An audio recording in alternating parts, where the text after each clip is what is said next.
Oke, udah dulu ya, udah malam, dadah. Oke, dadah. Sehat-sehat ya semuanya. Dadah, see you. Juga. Dadah.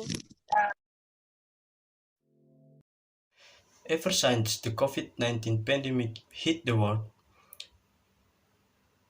the way we communicate with each other has been shifting.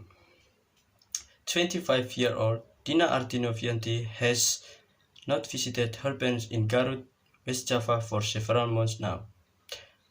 However, she has been calling her parents more frequently compared to before the pandemic. Dulu kan waktu aku masih bisa curi-curi waktu buat pulang, ya udahlah video call-nya paling 1 minggu tuh bisa 3 kali. Sekarang tuh kayak setiap ada waktu aku jadi video call sama keluarga aku karena ya udah nggak bisa pulang. With the pandemic showing no sign of receding in the near future, we are still likely really on virtual meetings to interact with others. However, some limitations may keep from regularly communicating with our loved ones, signal disruptions. Biasanya orang-orang tuh kalau misalkan di video call mereka tuh nggak bener-bener banyak yang diceritain tuh.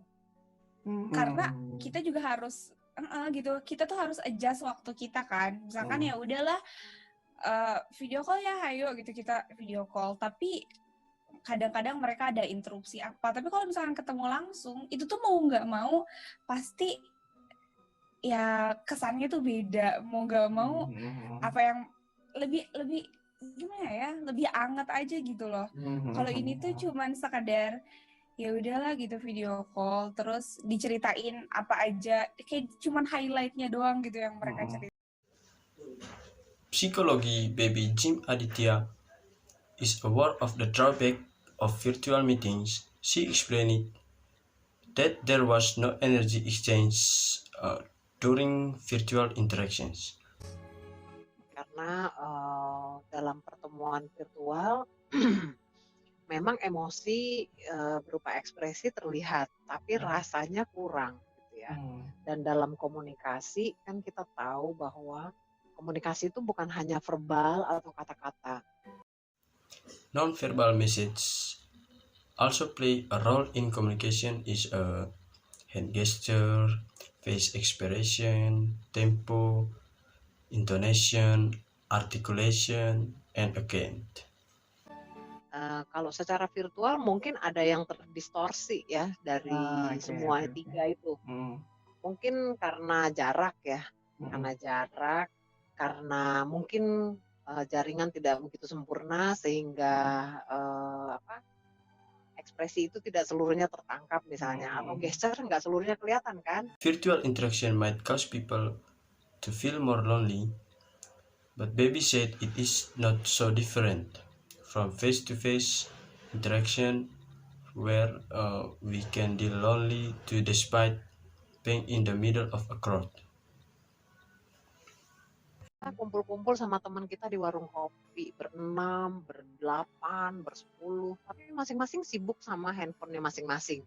Kita sibuk sama yang jauh instead of sibuk sama yang deket kita. Mbok bertegur sapa, lu tadi gimana kerjaan lu, gimana ini itu, enggak tuh. So kenapa kita mesti ketemu secara fisik dong, capek-capek macet-macet ya kalau menurut Mbak Baby. Dan actually at the end kita merasa we are so lonely gitu, lonely in the crowd. COVID-19 has not only shifted ways communicating but also our daily habits. Before the pandemic, there was a frequent coffee shop visitor. Di sebelah Plaza Senayan, jadi sebenarnya hampir tiap hari nongkrong.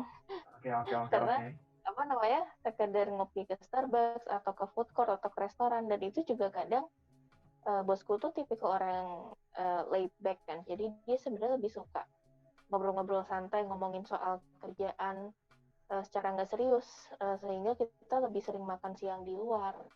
Jadi kalau seminggu bisa dikatakan 3-4 kali, ya hampir tiap hari. Dan tentunya selama pandemi itu berarti kultur makan-makan itu hilang gitu ya, Dea? Makan-makan di luar gitu tentunya. Iya, This change of culture has affected many coffee shops, including Rolong Kopi in Tebet, South Jakarta.